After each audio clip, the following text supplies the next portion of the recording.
bagay na dapat pagsikapan. Karunungan ay kailangan lang, dunong ay gamot sa kamangmangan. Ewan ang sagot kapag hindi alam, gaga't gago ay yaong mga hangal.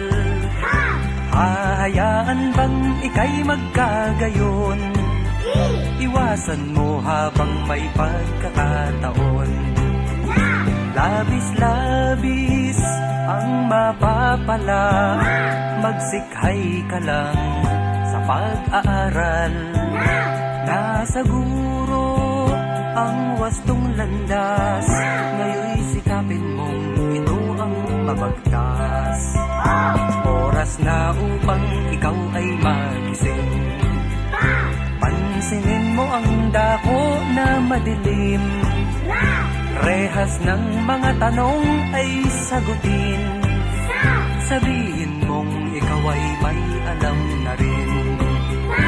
Tatalino ang bawat isa, unawain lang at turuan.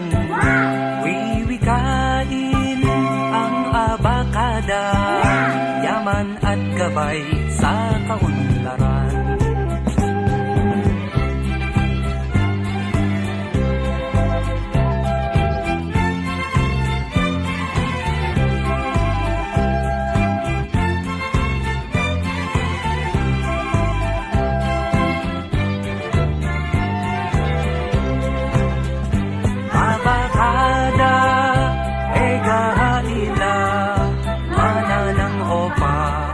Sa tauaya, abakada, egahaila, mananang o para sa tauaya.